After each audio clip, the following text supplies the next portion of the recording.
ทั้งห้าว่าอย่างไรไหนบอกชัดๆอีกทีข้อหนึ่งเมตตากรุณาข้อสองสัมมาอาชีพข้อสามกามสังวรข้อสี่ต้องมีสัจจะข้อสติสัมปชัญญะศีลห้าข้อทำห้าข้อทำใจทำได้สักข้อหรือยังมีศีลสุขล้ำมีธรรมสุขใจวอนพี่น้องไทยช่วยกันใส่ใจจริงจังยุคสมัยสื่อออนไลน์ทั้งโทรโจมตีใจเราทุกทางมีศีลมีธรรมเคียงข้างชีวิตพบทางสุขใจ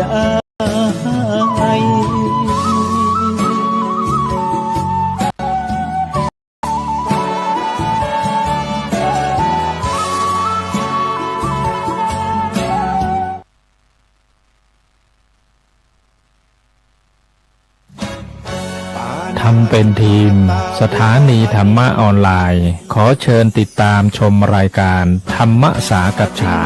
สนทนาธรรมตามการคุยทุกเรื่องทุกประเด็นเติมธรรมะให้หัวใจเติมอาหารใจ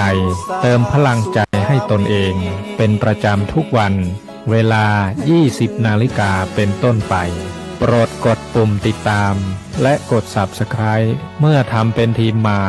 เราจะได้พบกันเพื่อรับฟังสารธรรมข้อคิดดีๆมากมาย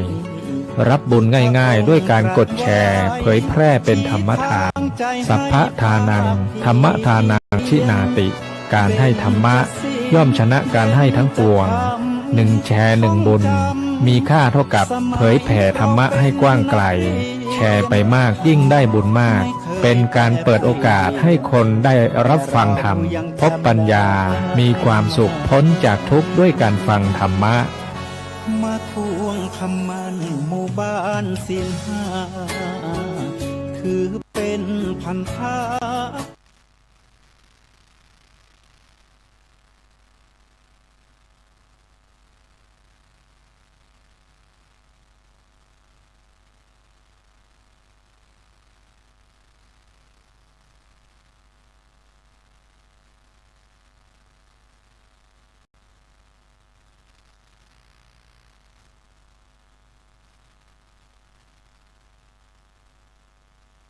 ศีลธรรม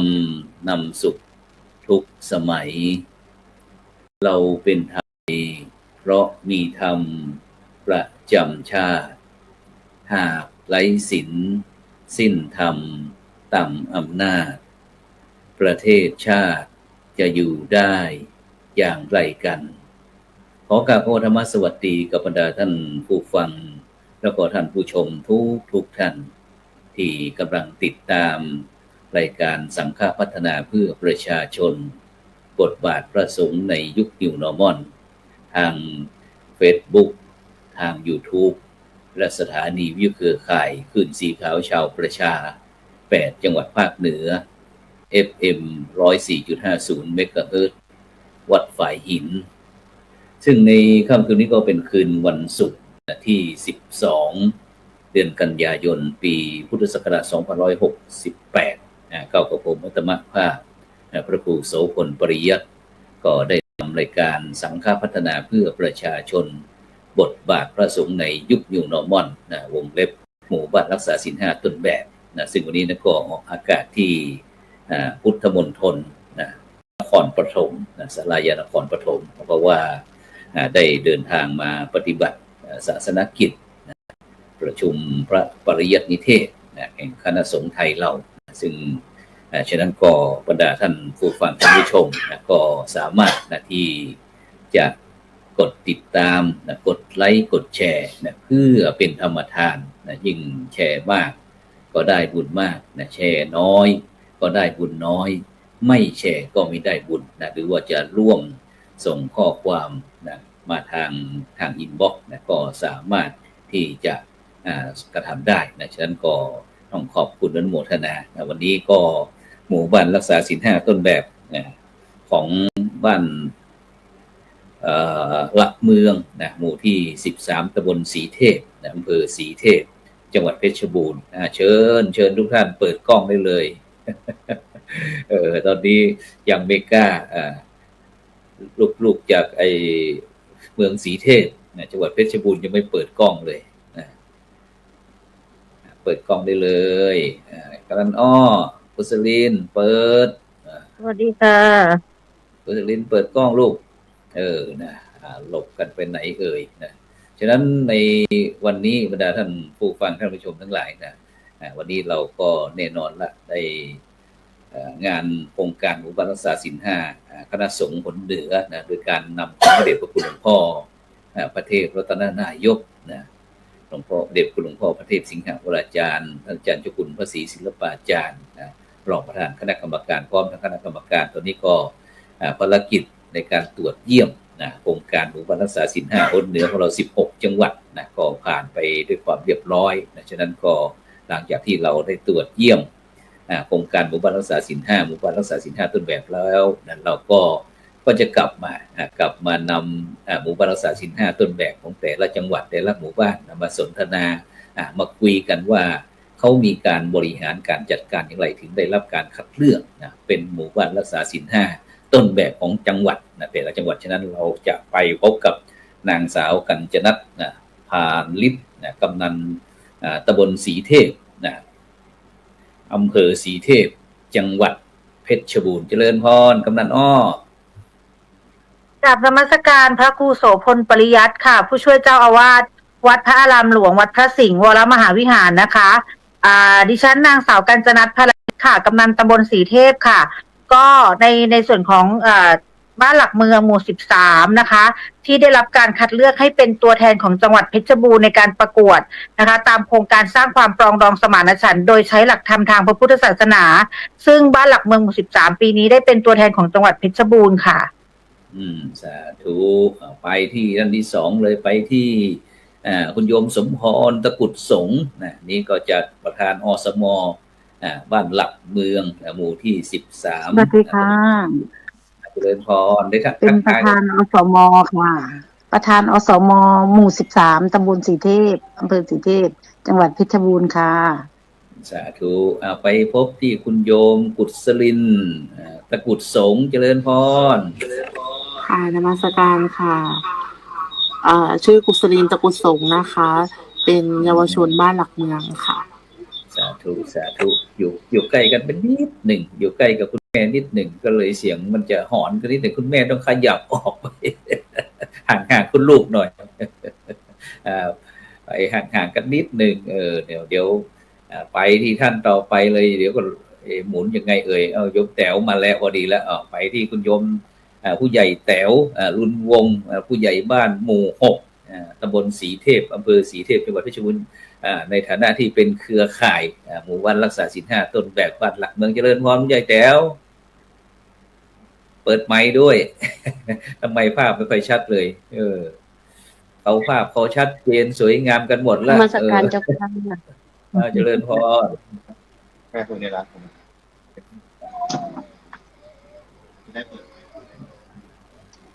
เดี๋ยวไปหาที่ก็หาโอเคนะเดี๋ยวเราจะมาคุยกับ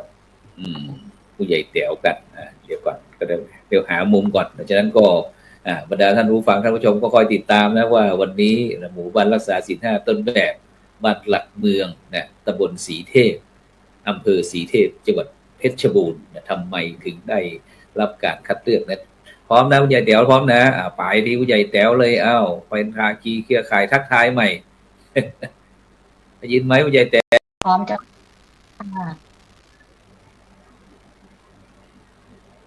ยังไม่เข้าที่ไปต่อเลย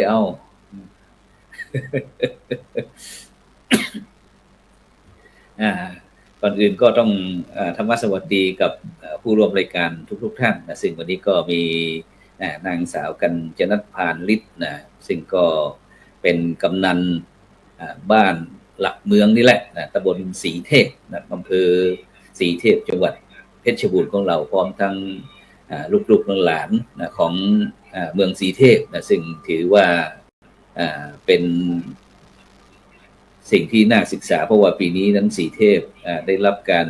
ยกย่องเป็นมรดกโลกเป็นมรดกโลกแล้วก็เป็นมีความเป็นไปมาเดี๋ยวเราจะให้ลูกหลานของเมืองสีเทพมาคุยกันก็แล้วกันฉะนั้นไปถึงที่กำนันอ้อก็แล้วกันเรียกชื่อง่ายนะนางสาวกัญจนัทเป็นยังไงบ้างหายเหนื่อยหรือยังหายเหนื่อยแล้วเจ้าค่ะก็แต่ว่าถามจริงๆว่าถามว่าหายเหนื่อยไหมจริงๆแล้วก็เป็นความภาคภูมิใจของบ้านหลักเมืองนะคะที่มีโอกาสได้ต้อนรับคณะกรรมการนะคะหนเหนือที่ได้มาตรวจประเมินที่หมู่บ้านเรานะคะซึ่งจริงๆแล้วหลังจากที่เสร็จภารกิจในการตรวจประเมินเรียบร้อยแล้วเนี่ยทางชุมชนก็ยังมีการขับเคลื่อนในเรื่องของการสวดมนต์การทำบุญอะไรกันเป็นกิจวัตรประจำวันอยู่แล้วค่ะแล้วก็ไปทางแม่สมพรและแม่สมพรมีส่วนร่วมอะไรเขาบ้างอย่างงานวันที่เขามาตรวจเยี่ยมหมู่บ้านรักษาศีล 5เปิดไมค์หน่อยก็มีชาวหมู่บ้านหมู่13นะคะที่ว่าเป็นอสมนะคะช่วยกันทำความสะอาดแล้วก็กำจัดลูกน้ำยุงลายช่วยทางวัดทุกอย่างนะคะวันที่นั่นแหละวันนั้นเราได้รับมอบหมายหน้าที่อะไรที่อาจารย์พระครูโสพลได้ติดตามคณะกรรมการไปตรวจเยี่ยมวันนั้นน่ะเรามีบทบาทอะไรเป็นนางรำหรือว่าเป็นนักร้องได้มอบหมายก็คือดูแลสถานที่ที่เขาจัดเตรียมที่ว่าจะเลี้ยงโรงทานอะไรแบบนี้แหละค่ะอ๋อดูภารกิจเรื่องโรงทานแล้วเป็นยังไงอาหารพอไหมแล้วก็พอค่ะแล้วก็อาหารรสเด็ดวันนั้นอะไรของดีของไอ้บ้านหลักเมืองของดีของบ้านหลักเมืองเหรอคะก็จะมีอาหารวันนั้นมันจะมี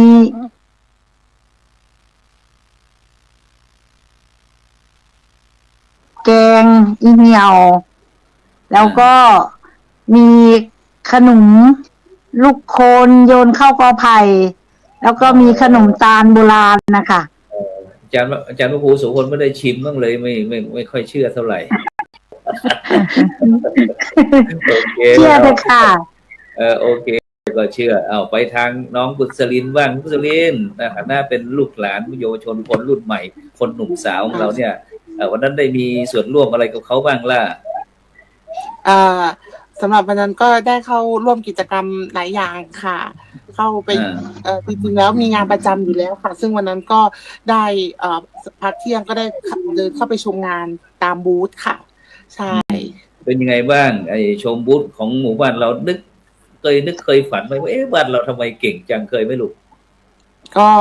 จริงๆทางหมู่บ้านผู้นำต่างๆก็ค่อนข้างมีฝีมือที่เก่งอยู่แล้วนะคะก็ถือว่าวันนั้นก็ถือว่าทำงานจัดงานออกมาได้ดีมากๆอยู่ค่ะหนูมีความภาคภูมิใจไหมที่เกิดมาเป็นลูกหลานบ้านหลักเมืองในลูกภูมิใจค่ะภูมิใจตรงไหนภูมิใจทั้งที่เกิดในเมืองมรดกโลกสีเทพแห่งนี้ค่ะแล้วก็มีสิ่งสวยงามมากมายนะคะในหมู่บ้านแม้กระทั่งตัวผู้นำแต่ละท่านเองก็เก่งค่ะคนหมายความว่าคนหลักเมืองบ้านหลักเมืองนี่เก่งทั้งหมดเลยใช่ไหมเก่งค่ะเอาไปที่ผู้ใหญ่แต๋วบ้างผู้ใหญ่แต๋วได้เป็นภาคีเครือข่ายได้มีส่วนร่วมอะไรกับเขาบ้างล่ะกับไอ้หมู่บ้านหลักเมืองเขาเป็นหมู่บ้านรักษาศีล 5ต้นแบบเราเป็นผู้ใหญ่บ้านอีกหมู่6หมู่13หมู่ไกลกันไหมติดกันค่ะติดกันค่ะก็เหมือนหมู่เดียวกันค่ะวัดเดียวกันแต่แยกไอ้ในยุคที่การปกครองเฉยๆค่ะเป็นยังไงบ้างเห็นหมู่13เขาเป็นหมู่บ้านรักษาศีล 5ต้นแบบแล้วรู้สึกว่าทำไมไม่เอาหมู่6เราคิดบ้างไหมเนี่ยไม่คิดเจ้าค่ะเพราะว่าเหมาะแล้วที่เอาหมู่13บ้านหลักเมืองเพราะว่าวัดตรงนั้นก็สวยงามซึ่งทั้ง3หมู่เราทั้งหมู่6หมู่16เองหมู่13ก็เหมือนหมู่เดียวกันมีวัดเดียวกันก็ พร้อมใจกันที่จะช่วยเต็มที่ค่ะ เป็นเครือข่ายเป็นภาคีที่ต้องกราบขอบคุณนมัสการเจ้าอาวาสวัดด้วยนะคะมอบหมายงานที่แบบน่ารักให้กับผู้ใหญ่มากวันนี้ไม่เห็นเจ้าอาวาสมาเลยลืมเจ้าอาวาสซะแล้วไม่ชวนไม่นิมนต์หลวงพ่อมาออกทีวีออนไลน์ด้วยเหรอภารกิจท่านก็เยอะค่ะโอเคนี่เราก็สร้างความคุ้นเคยกันแล้วนะหายจากการตื่นเต้นที่ออกทีวีออนไลน์กันแล้วนะทีนี้เราก็จะกลับไปที่เข้าหลักเลยฉะนั้นก็ขณะนี้บรรดาท่านผู้ฟังท่านผู้ชมก็กำลังติดตามรายการสังฆพัฒนาเพื่อประชาชนนะบทบาทพระสงฆ์ในยุค New Normal ซึ่งวันนี้เราก็ได้เดินพรหมู่บ้านรักษาศีล 5ต้นแบบนะซึ่งถือว่าเป็นหมู่บ้านที่มีมาตรฐานมีที่ได้รับการคัดเลือกจาก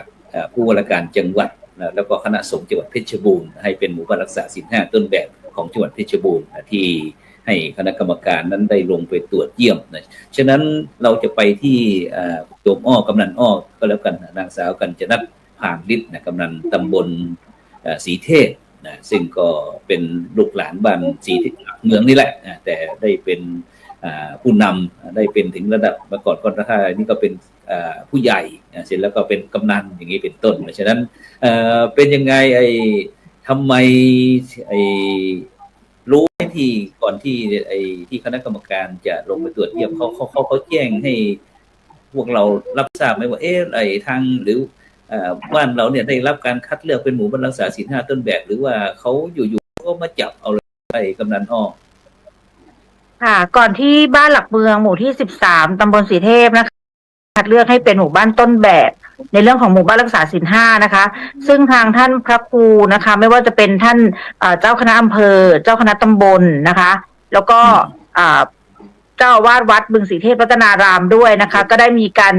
เรียกผู้นำไปประชุมไปคุยกันนะคะปรึกษาหารือกันเราเตรียมงานนี้ค่อนข้างเป็นระยะเวลาที่นานพอสมควรนะคะ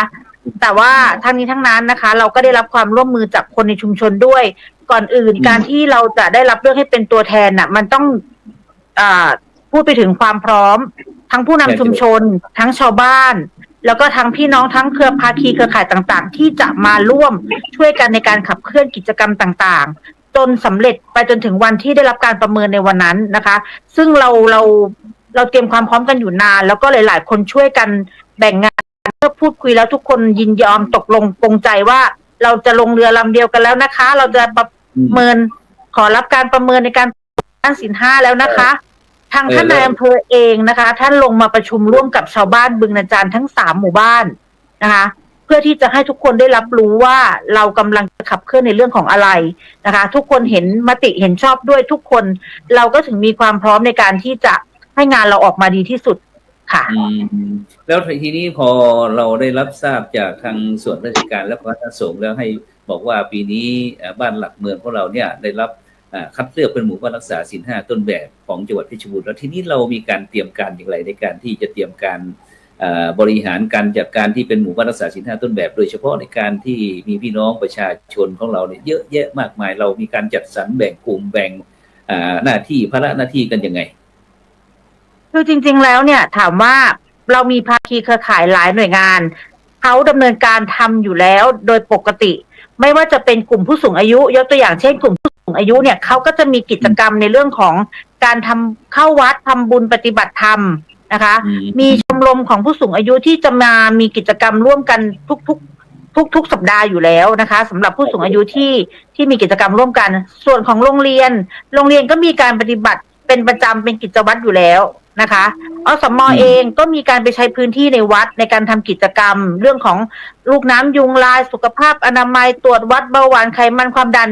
แล้วก็ในส่วนของผู้นำเองกับชาวบ้านเองก็มีการลงพื้นที่ใช้วัดเป็นศูนย์กลางการประชุม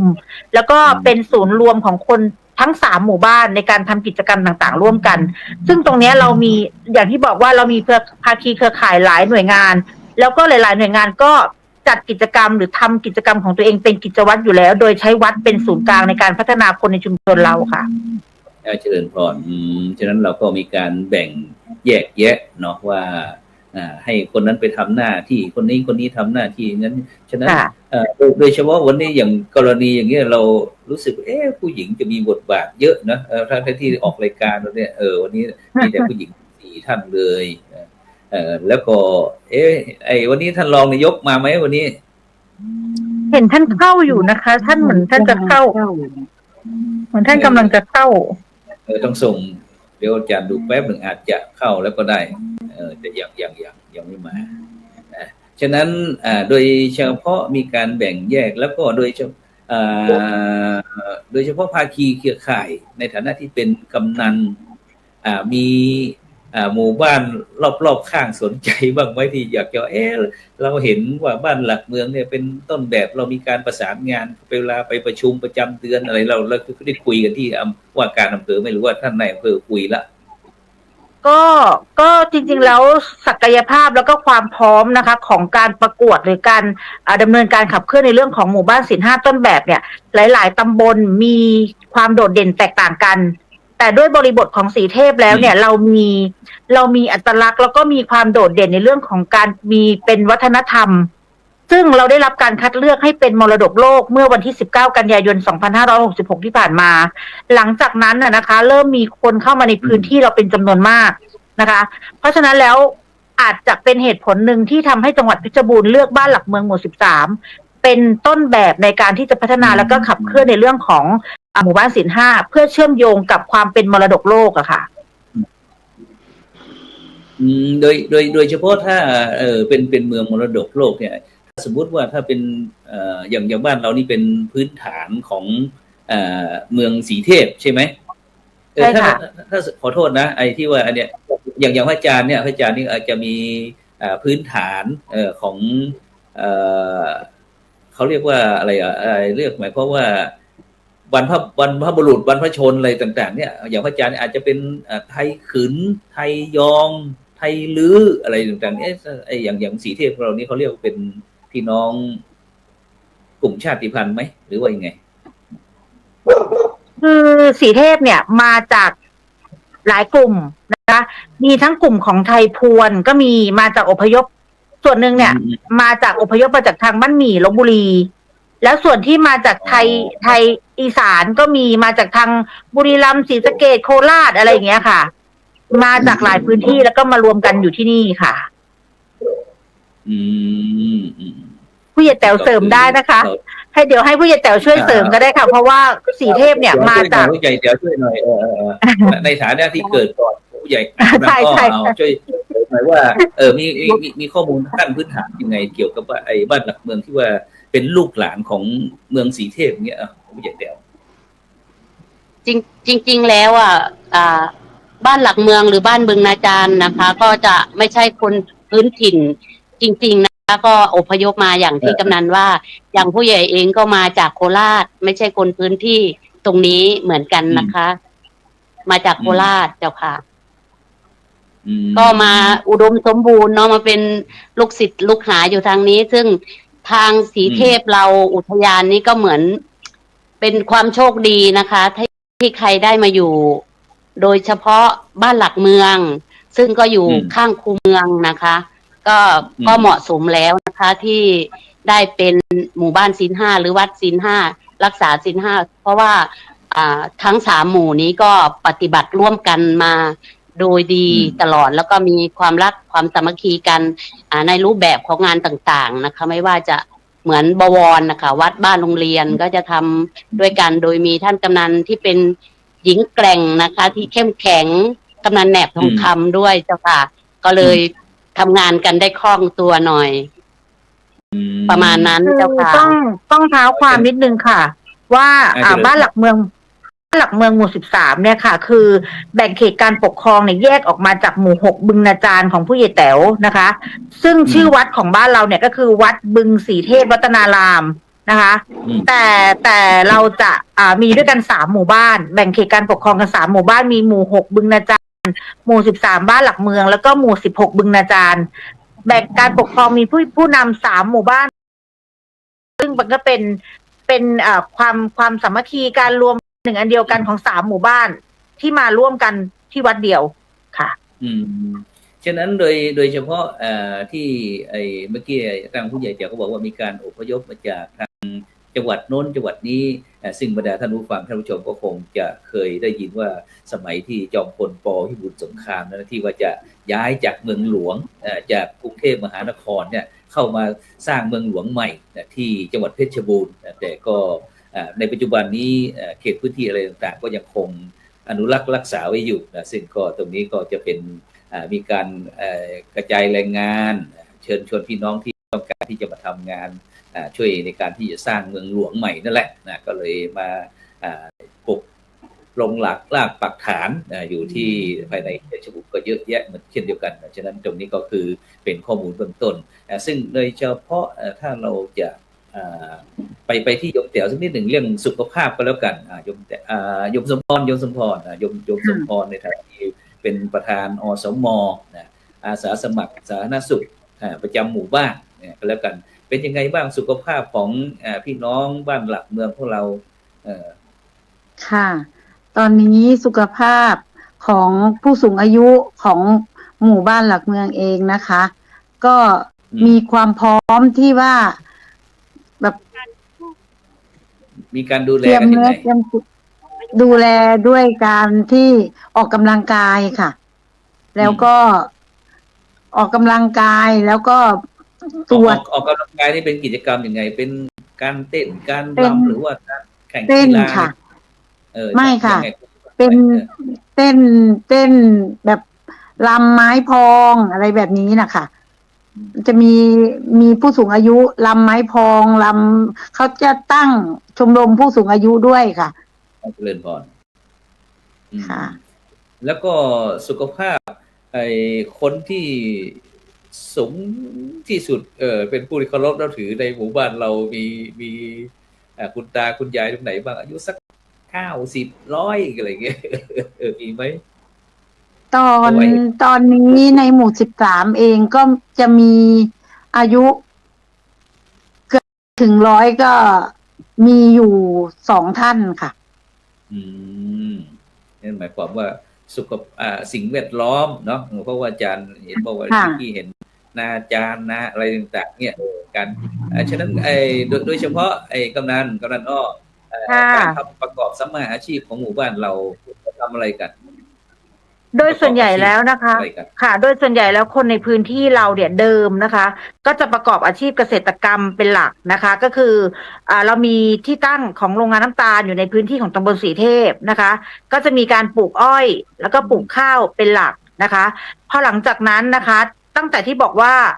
อุทยานประวัติศาสตร์ได้รับการขึ้นทะเบียนเป็นมรดกโลกเมื่อปี2566ที่ผ่านมาภาคีเครือข่ายหลายๆหน่วยงานเริ่มเข้ามาลงพื้นที่ในการที่จะมาช่วยขับเคลื่อนแล้วก็ส่งเสริมในเรื่องของการท่องเที่ยวมากขึ้นผู้นำเองในฐานะผู้นำเองไม่ว่าจะเป็นหนูไม่ว่าจะเป็นผู้ใหญ่แต๋วประธานอสม.กลุ่มอาชีพต่างๆเนี่ยเริ่มพาชาวบ้านเปลี่ยนแปลงในเรื่องของการทำอาชีพเพียงเกษตรกรรมอย่างเดียวมาเป็นการรองรับการท่องเที่ยวเพิ่มขึ้นนะคะเรามีหน่วยงานต่างๆที่เกี่ยวข้องเริ่มเข้ามาทำวิจัยในพื้นที่มาส่งเสริมในเรื่องของสัมมาชีพนะคะมาทำให้คนในชุมชนเราเนี่ยมีรายได้เพิ่มจากการท่องเที่ยวนักท่องเที่ยวมาทีแรกสีเทพตั้งตัวไม่ทันนะคะไม่มีความพร้อมอะไรเลยทั้งเรื่องของอาหารการกินทั้งเรื่องของของฝากที่ระลึกสินค้าต่างๆในชุมชนสินค้าโอท็อปต่างๆเราไม่มีแล้วเราก็ไม่เพียงพอที่จะรับนักท่องเที่ยวเราก็เลยมาคุยกันแล้วก็มาปรึกษาหารือกันว่าชุมชนอยากได้อะไรชาวบ้านมีความต้องการเรื่องอะไรมีความพร้อมไหมนะคะก็มาส่งเสริมเรื่องในเรื่องของสัมมาชีพเอาวิทยากรต่างๆที่มีความรู้ความสามารถในเรื่องที่ชาวบ้านสนใจยกตัวอย่างของผู้ใหญ่แต๋วเองเนี่ยตอนนี้ทำในเรื่องของจักสานเป็นหลักนะคะไม่ว่าจะเป็นในเรื่องของการทอเสื่อแล้วก็การแปรรูปผลิตภัณฑ์จากเสื่อกกเป็นกระเป๋าเป็นเก้าอี้เป็นอะไรต่างๆอันนี้ก็เป็นการเพิ่มรายได้อีกอย่างหนึ่งในเรื่องของการเอาสัมมาชีพมาให้คนในชุมชนได้มีกิจกรรมในครัวเรือนเสริมเนื่องนอกจากการเกษตรเพียงภาคเดียวนะคะพอฤดูการเก็บเกี่ยวทำการเกษตรเก็บแล้วเนี่ยเสร็จแล้วเนี่ยเขาสามารถมาทำกิจกรรมร่วมกันมารวมกลุ่มกันในการจักสานมารวมกลุ่มกันในการทำกระเป๋ามารวมกลุ่มกันในการทอเสื่อต่างๆเนี่ยตรงเนี้ยในเรื่องของการท่องเที่ยวเนี่ยทำให้คนในชุมชนของหนูสามารถมีรายได้เพิ่มจากการท่องเที่ยวเป็นอย่างมากเลยค่ะ อืมฉะนั้นก็หมายความว่าเราการที่เราได้มีโอกาสที่มาเป็นหมู่บ้านรักษาศีล5ต้นแบบก็เพราะว่าพื้นฐานชุมชนของเรามีความมั่นคงมั่งคั่งและก็ยั่งไม่ว่าจะเป็นเรื่องการเรื่องสุขภาพเรื่องการประกอบสัมมาอาชีพอะไรต่างๆเนี่ยก็เลยทำให้หมู่บ้านเราและโดยเฉพาะตรงที่คันคลองนี่เรามีเคยมีการพัฒนาให้เป็นแหล่งประกอบสัมมาอาชีพกำนันนอกคือจริงๆเราเคยมีแผนนะคะในเรื่องของการที่จะพัฒนาสะอาดขุดลอกปรับภูมิทัศน์อะไรต่างๆเนี่ยไม่ว่าจะเป็นทางองค์การบริหารส่วนตำบลสีเทพเองหรือทางอุทยานเองเนี่ยก็มีงบประมาณมาปรับปรุงในเรื่องของพัฒนาเรื่องสิ่งแวดล้อมปรับปรุงให้เกิดความสะอาดสวยงามแก่ผู้ที่มาเที่ยวชมมาอะไรอย่างเงี้ยค่ะแต่ว่าในฐานะผู้นำเองเนี่ยเรากำลังมีความคิดในเรื่องของการที่อยากจะทำในเรื่องของตลาดน้ำตลาดย้อนยุคนะคะตรงนี้ก็คุยกันอยู่แล้วก็ส่วนหนึ่งเนี่ยเนื่องจากบริเวณรอบคูเมืองอุทยานเนี่ยเป็นพื้นที่ของทางอุทยานการจะใช้พื้นที่เนี่ยจะต้องมีการขออนุญาตต่างๆนะคะก็อันนี้ก็เดี๋ยวจะเป็นแผนที่เราจะพัฒนากันต่อนะคะว่าอาจจะคุยกับอุทยานว่าขอใช้ถนนเส้นริมบึงนะคะตรงนี้เป็นแหล่งท่องเที่ยวอีกจุดหนึ่งนะคะที่จะสามารถรองรับนักท่องเที่ยวในเรื่องของการทำตลาดน้ำหรือถนนคนเดินย้อนยุคอะไรอย่างเงี้ยค่ะฉะนั้นก็หมายความว่าตอนนี้เราก็มีแผนแล้วแผนในการแหล่งท่องเที่ยวนะซึ่งโดยเฉพาะตอนนี้เมื่อกี้เห็นว่าแหล่งท่องเที่ยวของเรากำลังบูมนะเราก็เลยมีผลิตผลลูกหลานของเราซึ่งน่าจะมีองค์ความรู้เกี่ยวกับเรื่องเมืองสีเทพนะฉะนั้นเดี๋ยวจะไปที่น้องกุศลินนะซึ่งถือว่าเป็นลูกหลานของบ้านหลักเมืองของเราซึ่งก็เพราะว่าได้มีโอกาสได้ร่วมงานกับอุทยานประวัติศาสตร์สีเทพนะไม่ว่าแล้วก็เป็นผู้ประสานงานในด้านการวิจัยชุมชนเมืองโบราณสีเทพของมหาวิทยาลัยมหาจุฬาลงกรณราชวิทยาลัยนะฉะนั้นเป็นยังไงกุศลินได้คุยให้ฟังหน่อยได้มีโอกาสไปร่วมงานกับอุทยานแล้วก็งานวิจัยมันยังไงลูกมีความเป็นไปมาเล่าให้พระอาจารย์หรือว่าบรรดาท่านผู้ฟังท่านผู้ชมฟังหน่อยว่าเราไปมีส่วนร่วมตรงนี้ยังไงค่ะสำหรับหนูนะคะที่ทำงานที่อุทยานนะคะก็ทำในตำแหน่งนำชมนะคะบริการให้ข้อมูลแก่นักท่องเที่ยวนะคะก็งานนี้ก็ถือว่าได้เจอนักท่องเที่ยวหลากหลายนะคะหลากหลายรูปแบบหลากหลายคนนะคะซึ่งก็เป็นความท้าทายอีกแบบหนึ่งในการทำงานกับนักท่องเที่ยวนะคะส่วนในอุทยานเองเนี่ยนะคะสินค้าผลิตภัณฑ์ก็จะมีการจำหน่ายของที่ระลึกนะคะภายในอุทยานเองด้วยนะคะแล้วก็ส่วนการทำงานวิจัยในชุมชนนะคะก็ได้มีประสบการณ์ในหลายๆด้านไม่ว่าจะเป็นเรื่องการประสานงานกับอาจารย์วิจัยเองกับผู้นำชุมชนเองนะคะก็ถือว่าได้ประสบการณ์เข้ามาเยอะเหมือนกันค่ะโดยซึ่งโดยเฉพาะที่เราได้รับเป็นยกย่องเป็นมรดกโลกเมื่อปี2566เนี่ยทีนี้ลูกๆก็น่าจะมีอะไรลึกๆอยู่เกี่ยวกับเมืองสีเทพเนี่ยพอจะเล่าให้กับบรรดาท่านผู้ฟังท่านผู้ชมไหมว่าเมืองสีเทพนั้นมีความเป็นไปเป็นมาอย่างไรอยากจะให้กระจายหน่อยเพื่อที่บรรดาท่านผู้ฟังท่านผู้ชมมีโอกาสไปทางใกล้กับหลักเมืองไปเมืองสีเทพก็จะได้ไปหากำนันอ้อหรือว่าไปหาหนูเนี่ยได้ช่วยให้ข้อมูลกันเหมือนกับที่ได้บรรยายให้คณะกรรมการเราฟังวันนั้นซึ่งโดยเฉพาะวันนั้นท่านสรัญยูมีทองคำซึ่งเป็นลูกหลานเมืองเชียงใหม่วันนั้นท่านประกาศเพราะว่าเป็นศิษย์วัดพระสิงห์อย่างนี้นะวันนั้นคุยฟังพระอาจารย์ก็บอกว่าอีกหน่อยชาวเชียงใหม่จะมารับท่านผู้ว่ากลับแล้วนะก็บอกไปนะฉะนั้นลูกๆช่วยเป็นตัวแทนหน่อยตัวแทนของลูกหลานเมืองสีเทพคุยให้ฟังหน่อยเรื่องความเป็นไปเป็นมาของเมืองสีเทพลูกค่ะคือสำหรับ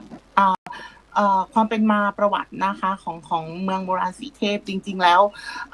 การศึกษาประวัติศาสตร์ของเมืองโบราณสีเทพการอยู่อาศัยถิ่นฐานระยะเวลาในการอยู่อาศัยของเมืองจริงๆแล้วก็เกือบประมาณ 2,000 ปีได้นะคะที่มีการค้นพบหลักฐานชิ้นสำคัญนะคะเป็นกลุ่มโครงกระดูกมนุษย์ที่เราไปตรวจค่าอายุอะไรอย่างเงี้ยค่ะก็จะอยู่ที่ประมาณ 2,000 ปีเขาสันนิษฐานว่าชาวบ้านกลุ่มนี้หรือคนโครงกระดูก กลุ่มเนี้ยค่ะน่าจะเป็นโครงกระดูกกลุ่มแรกหรือกลุ่มแรกที่เข้ามาตั้งถิ่นฐานที่เมืองโบราณสีเทพแห่งนี้เมื่อ 2,000 ปีที่แล้วนะคะ ซึ่งหลังจากนั้นนะคะคนกลุ่มนี้เหมือนได้รับอารยธรรมหรือวัฒนธรรมอะค่ะมาจากทางโซนอินเดียหรือศรีลังกาในยุคนั้นค่อนข้างเยอะนะคะจากหลักฐานที่เจอไม่ว่าจะเป็นลูกปัดกลุ่มพวกลูกปัดเครื่องประดับต่างๆเช่นพวกหินคาเนเลียนอะไรพวกนี้นะคะซึ่งก็ถิ่นกำเนิดจะมาจากศรีลังกาตามประวัตินะคะหลังจากนั้นก็เริ่มพัฒนาเป็นสังคมเมืองที่ใหญ่ขึ้นนะคะก็รับวัฒนธรรมทวารวดีเข้ามานะคะตามลำดับซึ่งทวารในของอาณาจักรสีเทพเนี่ยก็จะนับถือศาสนาพุทธนะคะจากหลักฐานที่เราเจอนะคะก็เป็นศาสนาพุทธเข้ามาก่อนอันดับแรกในเมืองโบราณเทพแห่งนี้นะคะแล้วก็หลังจากที่เหมือนศาสนาพุทธได้เหมือนเสื่อมอะไรอย่างเงี้ยค่ะก็มีอารยธรรมเขมรหรือของโบราณเข้ามานะคะมีอำนาจในพื้นที่ตรงนี้นะคะแล้วก็เหมือนมันจะเสื่อมลงนะคะในช่วงประมาณพุทธศตวรรษที่18ช่วงประมาณพศ 1,800 ถึง 1,900 ที่เมืองโบราณสีเทพเนี่ยมันเริ่มจะล่มสลายหรือถูกทิ้งร้างลงนะคะซึ่งสาเหตุการถูกทิ้งร้างของเมืองโบราณสีเทพก็เหมือนชุมชนเขาบอกว่ามันเสื่อมลงแล้ววัฒนธรรมนี้ไม่ดีแล้วเนี่ยเหมือนเขาย้ายถิ่นฐานออกไปนะคะเมืองโบราณสีเทพก็เหมือนเลยถูกทิ้งร้างลงในที่สุดอะไรประมาณนี้นะคะแล้วในเมืองสีเทพตอนนี้ลูกสถานที่จุดไฮไลท์หรือว่าจุดที่เรามาสีเทพเราจะขาดไม่ได้ในอุทยานซึ่งมีพื้นที่ประมาณสักเท่าไหร่นะลูกพื้นที่เกือบ 3,000 ไร่เฉพาะพื้นที่อุทยาน 2,189 ไร่เดี๋ยวนี้ทางเขาได้มีการฟื้นฟูที่การที่จะเตรียมรับนักท่องเที่ยวลูกมีจุดตรงไหนบ้างลูกช่วยคุยให้แนะนำหน่อยเนี่ยอย่างโยมวรัศนันบอกว่าน่าสนใจมากค่ะเดี๋ยวจะแวะไปเที่ยวข้าเมืองสีเทพแล้วก็วันนี้ผู้ร่วมรายการหน้าตาสวยสดใสดูเป็นเบิกบานทุกท่านเลยค่ะขอบคุณก็หน่อยขอบคุณค่ะขอบคุณค่ะคุยต่อกุศลินหนูคุยต่อเลยลูกค่ะก็สำหรับอุทยานจุดที่กำลังหลังจากที่ได้รับขึ้นทะเบียนนะคะก็กำลังที่ปรับปรุงอยู่ก็จะเป็นในโซนในเรื่องของห้องน้ำอะไรอย่างนี้แล้วก็โซนพิพิธภัณฑ์ศูนย์ข้อมูลที่ต้องปรับปรุงสร้างใหม่ให้มันสมดุลกับนักท่องเที่ยวอะไรอย่างนี้เพิ่มมากขึ้นค่ะใช่แล้วก็เรื่องของถนนปรับภูมิทัศน์ต่างๆในภายในอุทยานให้มันดูสวยงามมากขึ้นนะคะสำหรับในอุทยานประสาทสีเทพแล้วก็จุดท่องเที่ยวนอกจากอุทยานแล้วก็จะมีเป็นศูนย์การเรียนรู้ของชุมชนต่างๆตามจุดเลยนะคะจะมีศูนย์บริการชุมชนของผู้นำต่างๆที่อยู่ในหมู่บ้านอะไรอย่างนี้สามารถแวะเที่ยวแวะชมได้ค่ะสาธุขออนุญาตเสริมน้องตอมนิดนึงนะคะคือนอกเหนือจากอุทยานประวัติศาสตร์สีเทพที่เพชรบูรณ์เราเนี่ยได้รับการประกาศขึ้นทะเบียนเป็นมรดกโลกเนี่ยมีถึงกันด้วยกัน3 แห่งนะคะแห่งที่1ก็คือในอุทยานประวัติศาสตร์สีเทพแล้วก็ที่2ก็คือบริเวณโบราณสถานเขาคังนอกแล้วก็ที่3ก็คืออันที่3ก็คือที่เขาธมรัตน์ที่ตำบลโคกสะอาดอีกตำบลหนึ่งทั้ง3จุดนี้นะคะที่ว่าได้รับการประกาศขึ้นทะเบียนเป็นมรดกโลกจะเชิญชวนให้ท่านใดที่สนใจนะคะอยากจะมาเที่ยวชมในเรื่องของประวัติศาสตร์โบราณสถานโบราณคดีต่างๆเนี่ยก็แวะมาเที่ยวที่สีเทพได้นะคะส่วนของเราเนี่ยชุมชนที่อยู่รอบอุทยานประวัติศาสตร์สีเทพเนี่ยในอุทยานก็เป็นหน้าที่ของเจ้าหน้าที่เป็นหน้าที่ของนักโบราณคดีเป็นหน้าที่ของในส่วนของราชการที่ดูแลในส่วนพื้นที่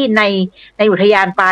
แต่ในส่วนรอบนอกนะคะชุมชนช่วยกันดูแลขับเคลื่อนในเรื่องของการท่องเที่ยวโดยชุมชนเราพยายามที่จะผลักดันแล้วก็ส่งเสริมในเรื่องของการท่องเที่ยวโดยชุมชนไม่ใช่แค่ว่านักท่องเที่ยวมาเที่ยวอุทยานเข้าไปเที่ยวแค่ในอุทยานอย่างเดียวรอบชุมชนเรามีแหล่งที่น่าสนใจหลายๆอย่างเช่นของผู้ใหญ่แต๋วมีสินค้าโอท็อปนวัดวิถีมีกลุ่มจักสานมีกลุ่มเรียนรู้ศูนย์เรียนรู้เศรษฐกิจพอเพียงต่างๆเหล่านี้ที่อยู่รอบชุมชนยังมีอีกหลายกิจกรรมที่ให้นักท่องเที่ยวสามารถมาเที่ยวชมรวมถึงมีโฮมสเตย์ที่พักที่นักท่องเที่ยวสามารถมาแล้วสามารถมาร่วมทำกิจกรรมกับคนในชุมชนเราได้ด้วยค่ะเชิญผู้ใหญ่แต๋วคุยหน่อยเกี่ยวกับเรื่องศูนย์การเรียน ของเราศูนย์ชุมชนของเราศูนย์เศรษฐกิจพอเพียงมีอะไรบ้างคุยหน่อย เจ้าค่ะศูนย์เศรษฐกิจพอเพียงของผู้ใหญ่ก็นำหลักปรัชญาเศรษฐกิจพอเพียงของการเลี้ยงปลานะคะปลูกพืชผักสวนครัวนะคะ แล้วก็มีกลุ่มจักสานที่พร้อมจะสอนให้กับนักท่องเที่ยวหรือแม้แต่ในชุมชนของเราก็มาฝึกอาชีพที่นี่ก็เป็นรายได้เสริมนะคะ เริ่มตั้งแต่ปลูกนะคะปลูกตามหมู่บ้านเพื่อปรับภูมิทัศน์ในเรื่องของความสะอาดในชุมชนด้วยนะเจ้าคะตรงบริเวณที่เป็นที่ล้างถ้วยล้างจานมันก็จะเป็นน้ำขังเราก็จะใช้ต้นกกเนี่ยไปปลูกเพื่อจะปรับปรุงส่วนนี้ได้ด้วยแล้วก็ส่วนรายได้ที่ในชุมชนก็จะตัดมาขายมาผ่าตากแล้วก็ส่งเข้ามาที่ศูนย์เพื่อจะช่วยกันผลิตนะคะ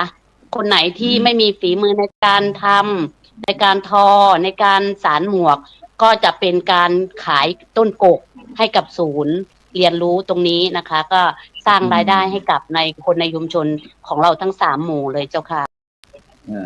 ไหนๆก็ผู้ใหญ่แต๋วถือว่าเป็นพี่ใหญ่เขาก็แล้วกันให้ช่วยคุยความเชื่อเกี่ยวกับเรื่องเขาสมอหรือว่าอะไรสักอย่างที่ว่ามันจะเกี่ยวกับเมืองเทพอะไรที่มีเขาอยู่ลูกหนึ่งวันนั้นเขาอะไรนะเขาสมอหรือว่าเขาขั้นนอกตรงนั้นเขาธมรัตน์เจ้าค่ะมีความสำคัญเขาธมรัตน์เขาธมเจ้าค่ะก็เป็นอีกส่วนหนึ่งก็เป็นเจริญพรเชิญเจ้าค่ะเขาธมรัตน์ก็เป็นอีกส่วนหนึ่งก็เป็นความเชื่อนะเจ้าค่ะว่ามีสิ่งศักดิ์สิทธิ์อยู่ข้างบนนะคะพอขึ้นไปก็จะมีพระพุทธรูปนะคะอยู่ข้างบนถ้าท่านใดได้ขึ้นไปเที่ยวบนเขาธมรัตน์ก็จะมีชีวิตที่ยืนยาวนะคะสุขภาพที่แข็งแรงถ้าขึ้นไปกราบไหว้ขอพรศักดิ์สิทธิ์บนเขาถ้าขึ้นไปแล้วลงมาได้ก็ไม่ปวดแข้งปวดขาเป็นความเชื่อนะคะแล้วก็อยากเชิญชวนนะคะเขาธมรัตน์ก็เป็นส่วนหนึ่งที่สวยงามมากนะคะถ้าท่านใดขึ้นไปจนถึงยอดแล้วจะสวยที่สุดเลยเป็นวิวที่หาชมได้ยากนะคะก็อยากเชิญชวนแล้วก็ถ้าขึ้นแล้วมีน้ำศักดิ์สิทธิ์อยู่ข้างบนด้วยนะเจ้าค้าได้ไปกราบไหว้พระพุทธรูปทั้ง3 องค์ที่อยู่ข้างบนก็เป็นสิ่งที่พวกเรายึดเหนี่ยวจิตใจนะคะทุกคนก็จะขึ้นไปแล้วก็ไปนั่งสมาธิก็จะมีคนขึ้นไปเที่ยวเยอะเจ้าค่ะแต่จะต้องขึ้นไปตอนเช้าก่อนจะขึ้นก็ต้องเพราะอะไรต้องทำไมต้องขึ้นตอนเช้าทำไมไม่ขึ้นตอนบ่ายตอนเที่ยงตอนเย็นเพราะว่าไม่ได้เจ้าค่ะเพราะว่าต้องขึ้นตอนเช้าแล้วพอกลับลงมาก็จะบ่ายพอดีแต่ถ้าเราไปขึ้นเที่ยงหรือบ่ายเรากลับลงมาก็มืดค่ำทางก็จะหลงทางนะคะจะลงไม่ได้เพราะเราใช้เวลานานพอสมควรเจ้าค่ะต้องขึ้นเช้าเราจะต้องแนะนำนักท่องเที่ยวว่าถ้าจะขึ้นต้องขึ้นแต่เช้าถ้าไปขึ้นรอบบ่ายไม่ได้เจ้าค่ะลงมามืดค่ำแล้วเราจะหาทางลงไม่ถูกเจ้าค่ะแล้วสมมุติว่าพระครูโสพลอยากจะมีลูกทัวร์ไปสัก10-20 คนอะไรสักรถ2-3คันรถเนี่ยเรามีค่าบริการค่าใช้จ่ายอะไรบ้างไหมที่จะขึ้นไปที่เขาสมอรัตน์อะไรเงี้ยทางนู้นก็จะมีทางเจ้าหน้าที่หรือกำนันประจำตำบลทางนู้นให้บริการอยู่เจ้าค่ะก็จะมีทั้งมัคคุเทศก์นำขึ้นไปแล้วก็จะมีทั้งลูกหาบนะคะที่เดินไม่ได้ก็จะมีจิตอาสาที่อยู่ตำบลโคกสะอาดที่อยู่เขาธมรัตน์นะคะโดยทางท่านกำนันทางด้านนู้นท่านก็จะให้บริการในเรื่องของการท่องเที่ยวค่ะมีการนำทางมีการ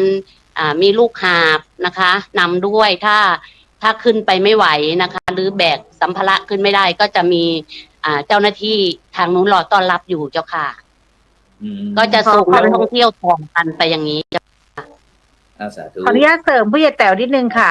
คือในส่วนของเขาธมรัตน์นะคะ ซึ่งโดยปกติแล้วเนี่ยทางอำเภอศรีเทพนะคะโดยท่านนายอำเภอศรีเทพแล้วก็ร่วมกับท่านประธานสภาวัฒนธรรมอำเภอศรีเทพเรามีการจัดกิจกรรมในการขึ้นเขาธมรัตน์ในช่วงวันวิสาขบูชาค่ะเพื่อ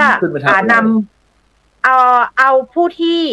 ปฏิบัติธรรมเนี่ยค่ะเดินขึ้นเขาเพื่อไปนั่งสมาธิไปปฏิบัติธรรมอยู่บนนั้นค่ะบนถ้ำจะมีความเงียบสงบแล้วก็อย่างที่บอกอะค่ะบางท่านอาจจะมีความเชื่อว่าขึ้นไปปฏิบัติธรรมไปวิปัสสนากรรมฐานแล้วจะกลับลงมาจะมีสุขภาพที่ดีมีอะไรบางคนก็บนนะคะขึ้นไปแล้วก็ไปขอพรไปอะไรอย่างเงี้ยค่ะซึ่งบนนั้นน่ะจะมีบนถ้ำเขาธรรมรัตน์เนี่ยจะมีพระพุทธรูปแกะสลักอยู่ที่ผนังถ้ำหลายๆคนก็จะมีความเชื่อต่างกันนะคะขึ้นไปแล้วไปขอพรแล้วประสบความสำเร็จอย่างเงี้ยค่ะซึ่งท่านกำนันกบท่านประธานสภาวัฒนธรรมอำเภอศรีเทพกับท่านนายอำเภอเนี่ยก็มีกิจกรรมในการขึ้นเขาแบบนี้ทุกปีในช่วงวันวิสาขบูชาค่ะพอก่อนวันวิสาขบูชา1 วันเนี่ยเราจะมีการขึ้นเขาธรรมรัตน์กันแล้วก็ลงมาหลังจากนั้นเนี่ยเราจะมีกิจกรรมเวียนเทียนที่โบราณสถานเขาคังนอกซึ่งโบราณสถานเขาคังนอกที่มีความเชื่อว่าเป็นมหาสถูปเจดีย์ที่ใหญ่ที่สุดในประเทศไทยซึ่งใช้ในการประกอบพิธีกรรมมีความเชื่อว่าใช้ประกอบพิธีกรรมทางศาสนา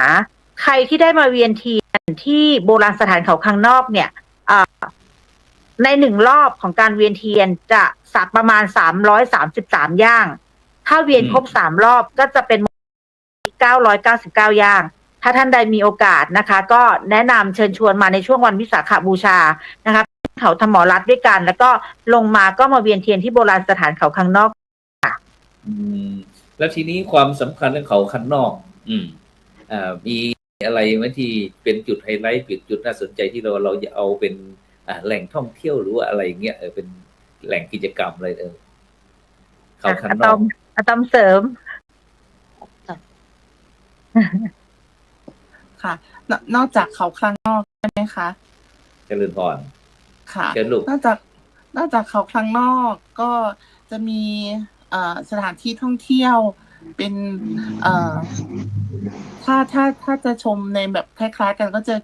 เป็นกลุ่มวัดโพธิ์ทองอย่างนี้นะคะที่จะแนะนำนักท่องเที่ยวไปกราบไหว้อะไรหลวงพ่อหินเขียวอะไรประมาณนี้นะคะเมื่อกี้นี้ท่านพระครูถามว่าตรงโบราณสถานเขาคังนอกเนี่ยมีประวัติความเป็นมายังไงมีความศักดิ์สิทธิ์มีความโดดเด่นในเรื่องของอะไร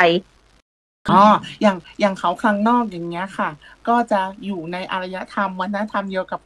ในนะคะจะอยู่ประมาณ 1,200 ปีความโดดเด่นของเขาเนี่ยเขาจะคล้ายปุโรพุโธนะคะที่อินเดียที่เขาบอกว่าเหมือนพีระมิดที่เขาชอบพูดกันว่าพีระมิดเมืองไทยอะไรประมาณนี้นะคะซิกเนเจอร์ของเขาข้างนอกที่ชอบพูดกันแล้วเขาก็จะตื่นเต้นชอบไปเที่ยวไปชมกันอะไรอย่างเงี้ยค่ะแล้วก็เขาข้างในอีกยังไงอธิบายให้หมดค่ะอย่างเขาข้างในนะคะก็จะเป็นเกิดก่อนเขาข้างนอกห่างกันประมาณ200 ปีอย่างเขาข้างในเนี่ย1,400 ปีเนี่ยมาแล้วนะคะแล้วก็เขาข้างนอกประมาณ1,200ซึ่งเขาข้างในเนี่ยความโดดเด่นก็เขาจะมีประติมากรรมปูนปั้นรูปคนแคะสมัยทวารวดีอะค่ะว่าคนแคะที่เป็นพลแบกเขาข้างในไว้อะค่ะถ้าทุกท่านไปเที่ยวก็จะเห็นว่ามีกรรมปูนปั้นนะคะอยู่ใต้ฐานเขาข้างในสวยงามมากๆถือว่าเป็นไอคอนิกของสีเทพเหมือนกันนะคะสำหรับเขาข้างในค่ะฉะนั้นเดี๋ยวช่วยขยายคนแคะเป็นยังไงถึงมาเป็นคนแคะเห็นพวกเราเมื่อกี้คุณยมรัศนันบอกโอ้วันนี้ผู้รู้หน้าตาสวยเบิกบานดีอะไรต่างๆเนี่ยตรงนั้นทำไมเป็นคนแคะเราคุยว่ามันเป็นยังไงมีความเป็นมาอย่างไรมีกี่หน้าแนะนำไปด้วยตอมได้ค่ะอย่างคนประวัตินะคะเขาจะเป็นคนดูแลที่คอยดูแลตรงนั้นเนาะสันนิษฐานว่าเป็นวัดนะคะก็เหมือนคอยดูแลปกปักจูนวัดตรงนั้นคอยแบกอาคารไว้ให้เหมือนค้ำจุนศาสนาค้ำจุนวัดตรงนี้ให้คงอยู่ตลอดไปสำหรับคนแขกที่มาแคะนะคะซึ่งคนแคะเนี่ยของสีเทพเนี่ยมันจะแปลกตรงนึงที่ว่ามันจะไม่เหมือนใครในศิลปะเดียวกันในประเทศไทยอย่างสีเทพเนี่ยมันจะมีคนแคะทั้งหมด5 หน้านะคะก็จะมีหน้าลิงหน้าสิงโตหน้าบัวหรือควายหน้าช้างแล้วก็หน้าคนทั้งหมด5 หน้าด้วยกันนะคะซึ่งก็ถือว่าศิลปะเดียวกันอย่างเช่นลพบุรีภูบัวราชบุรีเนี่ยก็จะเป็นคนแคะหน้าคนเฉยๆนะคะแต่ที่สีเทพเนี่ยถือว่าแปลกตรงที่เพิ่มเข้าไปในตัวคนแคะนั่นเองนะคะซึ่งลักษณะคนแคะเนี่ยจะคล้ายๆมีลักษณะอ้วนเตี้ยพุงพุ้ยนะคะก็จะเหมือนเขาบอกว่าโท ทุงที่พุ้ยใหญ่โตเหมือนแสดงถึงความอุดมสมบูรณ์นะคะสำหรับคนแขก วันนี้ทุกคนอุดมสมบูรณ์ คุยทุกคนเลยค่ะ ใครจะเสริมอีกเอาอุดมสมบูรณ์เนี่ยบ้านหลักเมืองก็เรามีความอุดมสมบูรณ์สมบูรณ์ทั้งกายสมบูรณ์ทางใจโดยเฉพาะเราได้รับผลประโยชน์หมู่บ้านหลักเมืองก็เราได้รับผลประโยชน์จากการขึ้นเป็นมรดกโลกอย่างไรการอย่างที่ชุมชนทั่วไปส่วนมากเขาก็จะมีปลาชุมชนบ้างมีโน่นปีนี่แล้วก็ทีนี้ชุมชนก็สามารถที่จะไปทำมาหากินเก็บโน่นเก็บนี่ของป่าอะไรบ้างไม่รู้ว่าที่เมืองสีเทพของเราเนี่ยเขาอนุญาตให้พี่น้องประชาชนบ้านเมืองของเราหรือว่าตำบลสีเทพของเราได้ไปใช้ประโยชน์ยังไงบ้างตรงนั้นซึ่งขออนุญาตเพิ่มเติมนะคะ ในส่วนของพื้นที่ของอุทยานเนี่ย 2,000 กว่าไร่เนี่ยเป็นเมืองในก็คือตัวที่ตั้งของอุทยานนะคะ แล้วก็เมืองนอกเนี่ยเมื่อก่อนเนี้ยทางเนี่ยคนในพื้นที่เนี่ยสามารถไปทำประโยชน์ได้จากการเกษตรไปปลูกข้าวไปปลูกแตงโมปลูกกระเจี๊ยบปลูกอะไรต่างๆสำหรับคนที่ไม่มีที่ทำกินนะคะ ก็ไปมีการจัดสรรแบ่งกันคนละ10 ไร่20 ไร่อะไรอย่างเงี้ยค่ะแล้วก็ในส่วนของพื้นที่เลี้ยงสัตว์ส่วนหนึ่งสามารถเอาวัวควายอะไรต่างๆเข้าไปเลี้ยงสัตว์ในนั้นได้นะคะแต่พอมาหลังจากที่ได้มีการประกาศขึ้นทะเบียนเป็นมรดกโลกนะคะในพื้นที่เริ่มมีการปรับปรุงเพื่อที่จะพัฒนาให้เป็นแหล่งท่องเที่ยวแบบเต็มรูปแบบเขาก็มีการจำกัดในเรื่องของการใช้พื้นที่นะคะก็ในส่วนของการเลี้ยงสัตว์ก็มีเขตห่วงห้ามเป็นบางส่วนอย่างเงี้ยค่ะหรือการใช้พื้นที่ในการเพาะปลูกพืชอะไรต่างๆเนี่ยอย่างเคยทำพืชส่วนใหญ่จะเป็นพืชระยะสั้นนะคะที่อุทยานให้ทำพื้นที่การเกษตรได้อย่างเช่นข้าวอย่างเช่นกระเจี๊ยบอะไรอย่างที่หนูบอกไปแต่ตอนนี้ก็เริ่มมีการพัฒนาทำถนนพัฒนาเรื่องของการปรับปรุงภูมิทัศน์อะไรต่างๆพื้นที่การเกษตรเหล่านั้นก็ลดลงค่ะเดี๋ยวมีอะไรเสริมอีกค่ะในส่วนของในอุทยานนะคะส่วนหนึ่งก็คนในชุมชนของเขาก็ได้เข้าไปทำงานที่นู่นพอมีรายได้นะคะเขาก็ถึงเขาจะลดในเรื่องของเรื่องไปทำมาหากินแต่เขาก็ยังให้สิทธิ์ว่าคนที่ทำอยู่นั้นก็ให้ทำงานอยู่ในอุทยานก่อนเพื่อจะให้มีรายได้ไม่ถึงกับว่าตัดขาดกันไปเลยอย่างนี้ค่ะก็เป็นอีกส่วนหนึ่งที่อุทยานดูแลชุมชนดูแลอุทยานประมาณนี้เจ้าค่ะสมพรแม่สมพรเสริมหน่อยยิ้มอยู่นั่นแหละช่วยเขาหน่อยช่วยกันหน่อยช่วยทำมากินหน่อยที่ยิ้มไม่ใช่อะไรนะคะ เพราะว่าดูที่เหตุการณ์ที่คุยกันแล้วก็คือในอุทยานเองแต่ก่อนโยมก็เคยแบบทำงานอยู่ที่นั่นเป็น20 กว่าปีที่ทำงานแล้วก็พอหลังจากคลอดลูกคนแรกก็เลยออกมาก็เลยไม่ได้เข้าไปทำอีกแต่ว่าก่อนเขาข้างในมันก็เป็นโบราณสถานเฉยๆไม่ได้เป็นขุดออกเป็นแบบนี้นะคะแต่ว่าพอขุดลอกออกมาแล้วก็เป็นรูปร่างเห็นเป็นรูปคนแคะเป็นธรรมจักรเป็นอะไรแบบนี้นะคะก็เลยมันก็สวยงามแต่ก่อนที่ว่าทำงานอยู่ในอุทยานเองก็มีการบรรยายได้หมดแต่เดี๋ยวนี้ก็ลืมไปแล้วค่ะมันอ่านไม่ได้เลยค่ะกระทั่งคนสีเทพเองบางคนบางท่านเนี่ยยังไม่คิดว่าสีเทพจะมาพัฒนามาถึงขนาดนี้จะหลังจากเปลี่ยนยุคสมัยมาไม่คิดว่าจะมีความเจริญขนาดนี้ยกตัวอย่างเขาข้างนอกหรือเขาข้างในที่อย่างที่พี่สมพรอธิบายไปเนี่ยคือเมื่อก่อนเนี่ยเป็นเพียงเนินดินที่ปกคลุมสมัยหนูเด็กๆหนูยังขึ้นไปเล่นสไลเดอร์ลงมาเราก็คิดว่าแค่เป็นเนินดินเนินภูเขาปกคลุมธรรมดาแต่พอหลังจากที่อุทยานเข้ามาสำรวจมาพัฒนามีงบประมาณมาบูรณะซ่อมแซมเนี่ยกลายเป็นมรดกโลกซึ่งมันแบบแม้แต่ข้างคนสีเทพเองก็ไม่คิดว่าจะมีวันนี้อะค่ะ เป็น Amazing ใช่ค่ะใช่ Amazing ก็เป็นอีกหนึ่งความ มันก็ต้อง ภาคภูมิใจ ก็เป็นอีกหนึ่งความภาคภูมิใจไม่ใช่เฉพาะแค่ของคนสีเทพของคนเพชรบูรณ์แต่เป็นหนึ่งในความภาคภูมิใจของคนทั่วทั้งประเทศไทยด้วยค่ะ สาธุสาธุในขณะนี้บรรดาท่านผู้ฟังท่านผู้ชมก็กำลังติดตามรายการสังฆพัฒนาเพื่อประชาชนบทบาทพระสงฆ์ในยุคนิวนอร์มอนนะหมู่บ้านรักษาศีล 5ต้นแบบนะจากบ้านหลักเมืองตำบลสีเทพอำเภอสีเทพจังหวัดเพชรบูรณ์นะซึ่งถือว่าเป็นหมู่บ้านที่มีความพร้อมนะที่เราได้คุยกันก็สนุกสนานได้องค์ความรู้ต่างๆโดยเฉพาะก็เรื่องแหล่งท่องเที่ยวนะแล้วก็ได้รับยกเป็นมรดกโลกนะเมื่อปี2566นะฉะนั้นก็แน่นอนละในความภาคภูมิใจที่ลูกหลานเมืองสีเทพที่อยู่ตามคันคลองเมืองสีเทพนี่แหละซึ่งโดยเฉพาะบ้านหลักเมืองก็จะอยู่รอบๆนะรอบเมืองสีเทพนะแต่เราก็พยายามสอบถามว่ามีความเป็นไปเป็นมากันอย่างไรซึ่งแม่เต๋วก็บอกว่าได้มีการอบรมจากที่นู่นบุรีรัมย์บ้างศรีสะเกษบ้างหรือว่าอะไรสมัยที่จะยกเมืองหลวงมาสร้างที่เมืองเพชรบูรณ์แต่ในปัจจุบันนี้ก็หลักฐานอะไรต่างจากที่สมัยจอมพลป.พิบูลสงครามได้ทำโครงสร้างไว้ที่จะอยากให้เมืองหลวงมาอยู่ตรงนี้เพื่อที่จะไม่ให้นับหรือว่าเกี่ยวกับการเส้นทางเป็นต้นดังนั้นก็ต้องบรรดาท่านผู้ฟังท่านผู้ชมที่ท่านใดอยากสนใจอยากจะสอบถามอะไรนะวันนี้เรามีลูกหลานของเมืองสีเทพน้องกุศลินนะซึ่งก็ถือว่าเป็นคนรุ่นใหม่นะที่ให้ความสนใจเกี่ยวกับข้อมูลพื้นฐานของตัวเองกุศลินอาจารย์ถามนิดหนึ่งลูกในฐานะที่เป็นคนรุ่นใหม่ทำไมมาสนใจเกี่ยวกับเรื่องที่นี่ล่ะลูกหรือว่ายังไงมันมีความเป็นไปมาทำไมหนู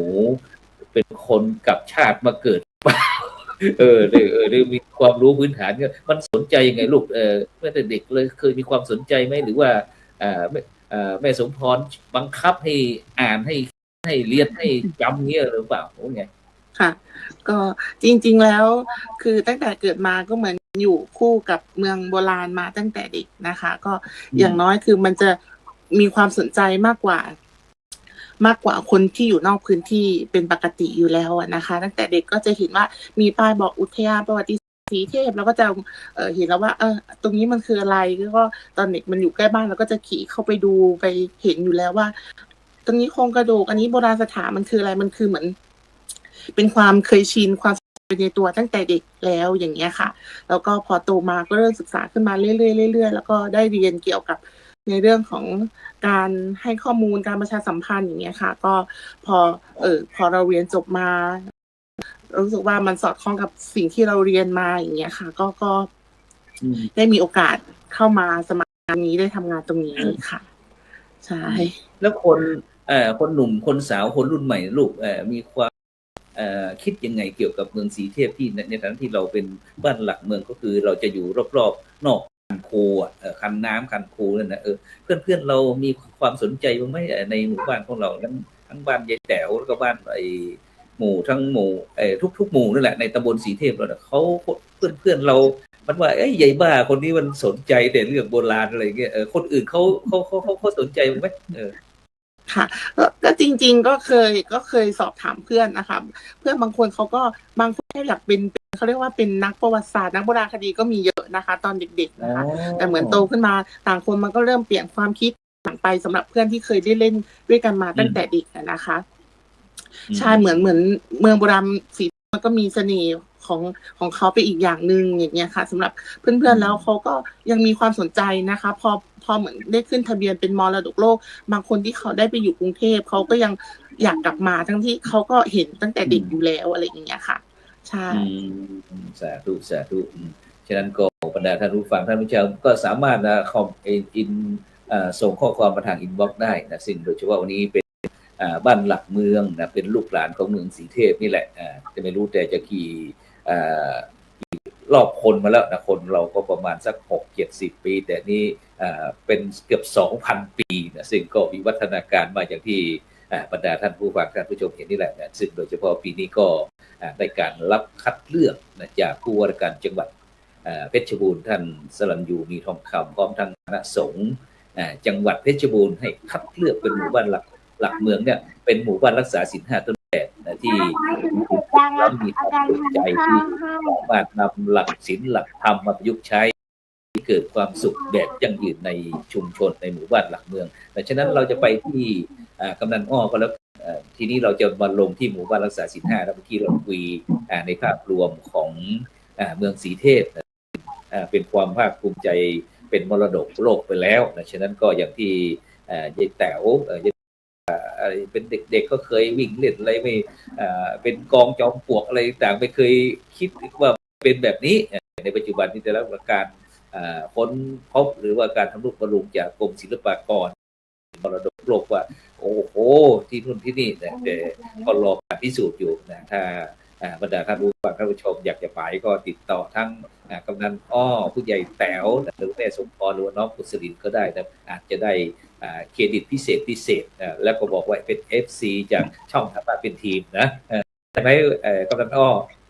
ได้ค่ะยินดีเลยค่ะของชุมชนเรานะคะชุมชนเมืองโบราณสีเทพเองเรามีเพจ Facebook เหมือนกันนะคะเข้าไปที่ชุมชนเมืองโบราณสีเทพนะคะท่านใดที่สนใจอยากจะมาเที่ยวชมหรืออยากจะให้ทางผู้นำชุมชนได้มีโอกาสต้อนรับข้ายินดีนะคะทักมาก่อนก็ได้ค่ะใน Facebook ของชุมชนเมืองโบราณสีเทพค่ะทีนี้เราจะเข้าไปในบ้านหลักเมืองแล้วทีนี้เมื่อกี้เราไปภาพรวมกว้างแต่ทีนี้เราจะมาเจาะ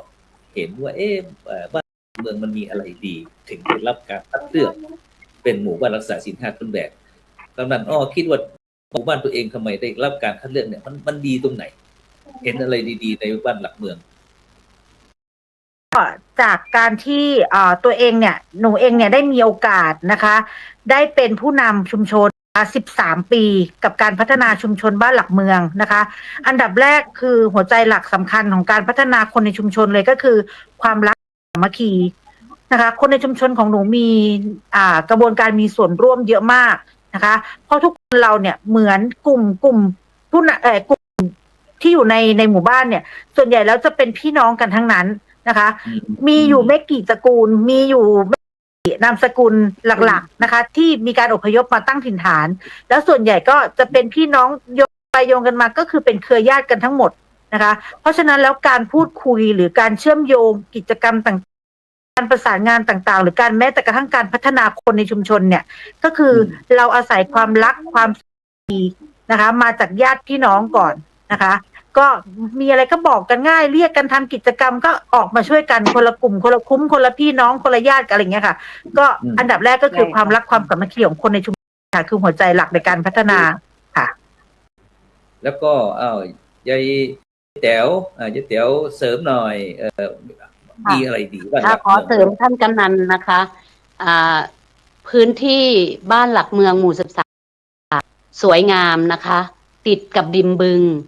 ซึ่งเหมาะมากนะคะในการเป็นแหล่งท่องเที่ยวด้วยแล้วก็อุดมสมบูรณ์นะคะเพราะว่าบึงใหญ่ที่เป็นของอุทยานก็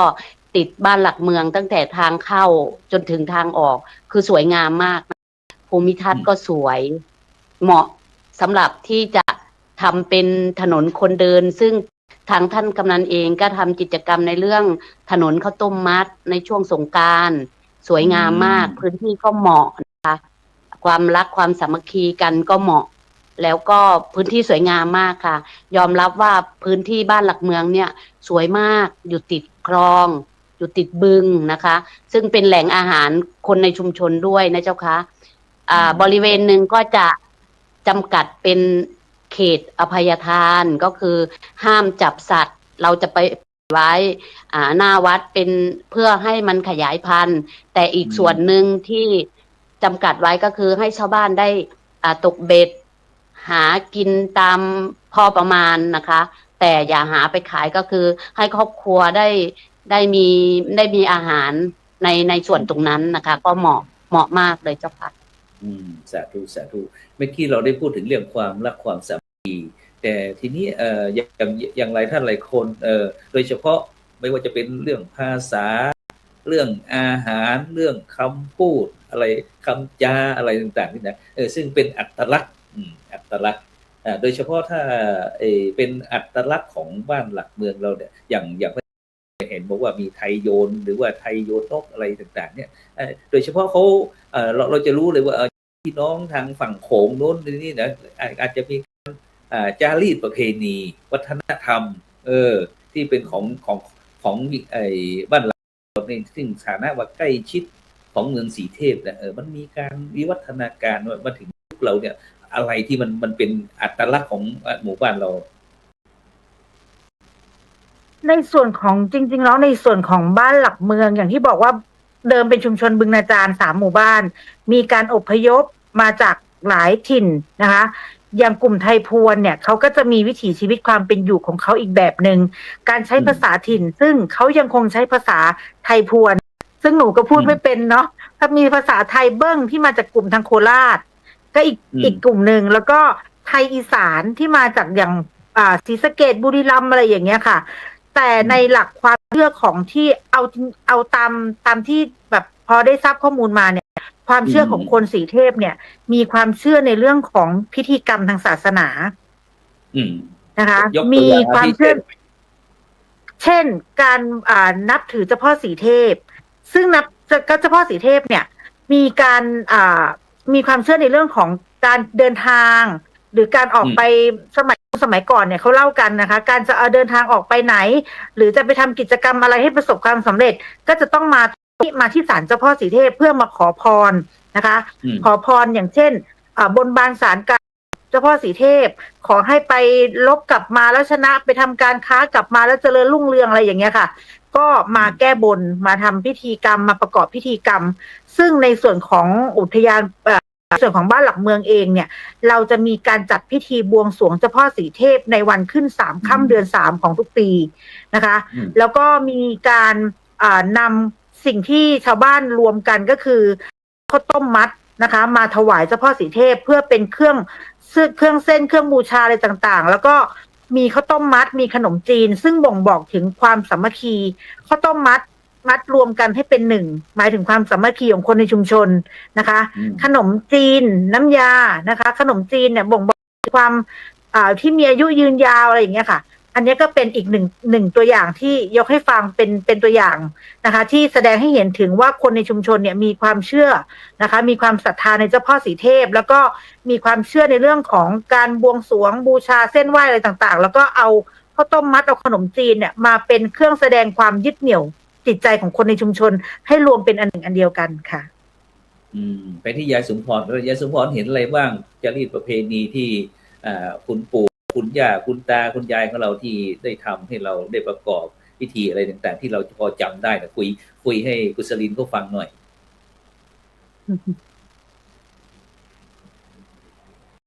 เปิดไมค์นิดหนึ่งค่ะของในการที่ว่าเจ้าพ่อสีเทพก็จะมีอีกครั้งหนึ่งจะเป็นเดือน6จะเลี้ยงเจ้าพ่อแต่ส่วนมากจะเป็นไก่เดือน6ไก่แต่ว่าเดือน3จะเป็นหัวหมูค่ะคือมันจะมีสองระยะที่ว่าชาวบ้านเขาต้องเลี้ยงเจ้าพ่อถ้าเกิดว่าเดือน6นี่ก็คือ2 ระยะค่ะเพราะว่าเดือน6ก็จะมีเลี้ยงเจ้าพ่อจะเป็นไก่แล้วก็มีบั้งไฟมีอะไรแบบนี้ไปถวายเจ้าพ่อด้วยค่ะแล้วก็แต่ก่อนการจุดบั้งไฟด้วยใช่ค่ะแล้วปกติแล้วจะเสริมกำนันอีกหน่อยเพราะว่ามันจะมีข้าวโป่งที่เลี้ยงเจ้าพ่อเดือน3ไม่ใช่ว่ามีแต่ขนมจีนกับไอ้ข้าวต้มหรอกค่ะจะมีข้าวโป่งด้วยแล้วจะถ้าเกิดว่าเลี้ยงเจ้าพ่อสีเทพจริงๆก็คือมีขนมข้าวต้มข้าวต้มที่ว่าเป็น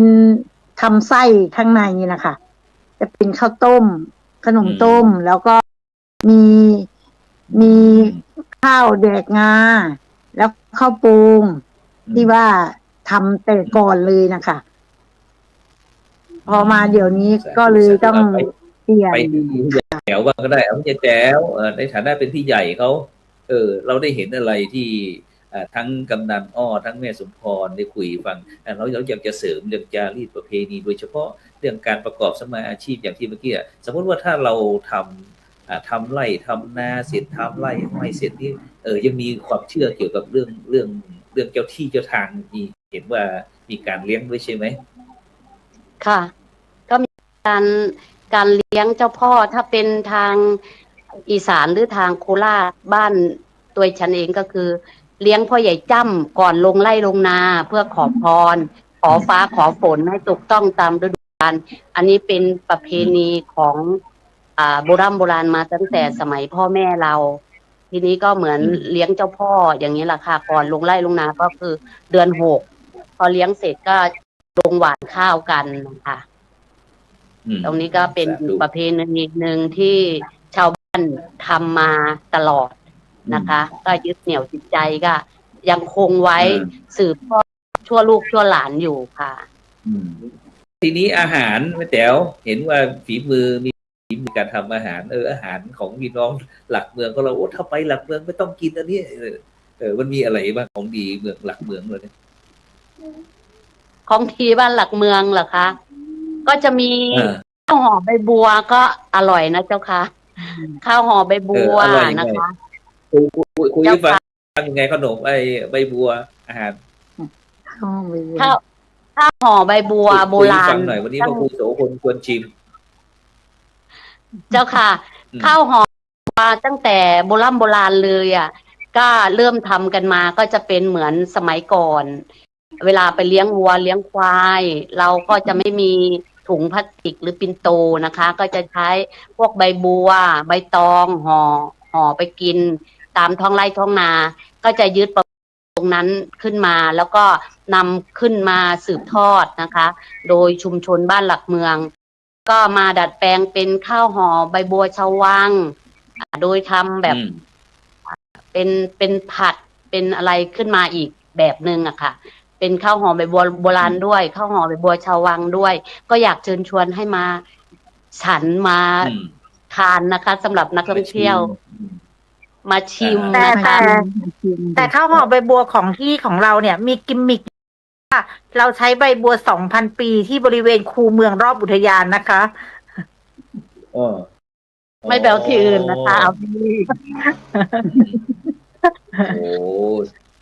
บรรดาท่านผู้ฟังท่านผู้ชมที่กำลังติดตามรายการเราอยู่นะสักท่าพัฒนาเพื่อประชาชนก็คงอยากจะไปที่เมืองสีเทพแล้วตอนนี้นะ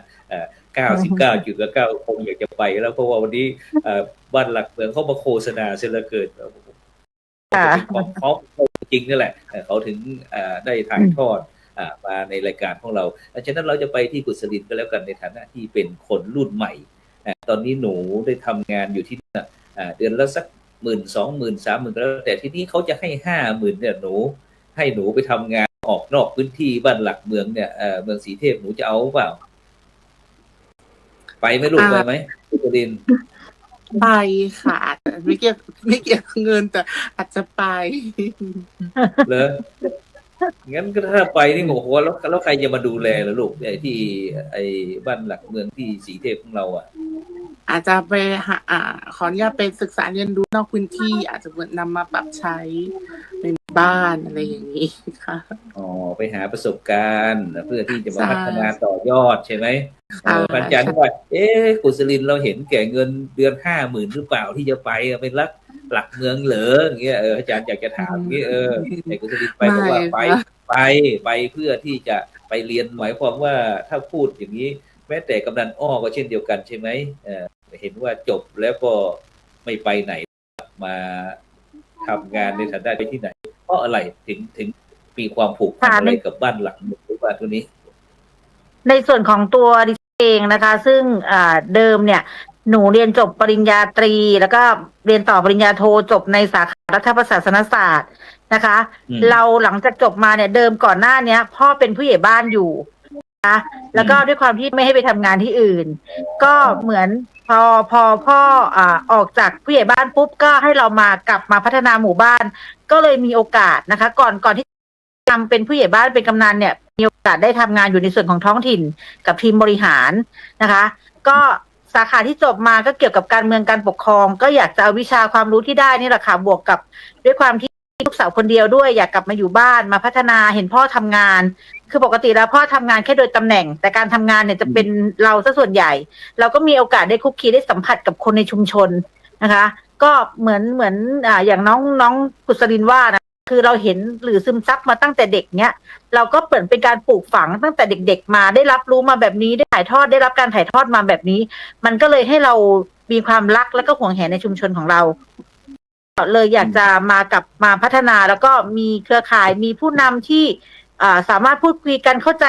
ใจการทำงานด้วยกันอะไรเงี้ยก็เป็นความสุขแล้วก็พอทำงานแล้วก็เกิดความสนุกก็อยู่ตรงนี้มาเกือบ13 ปีแล้วค่ะ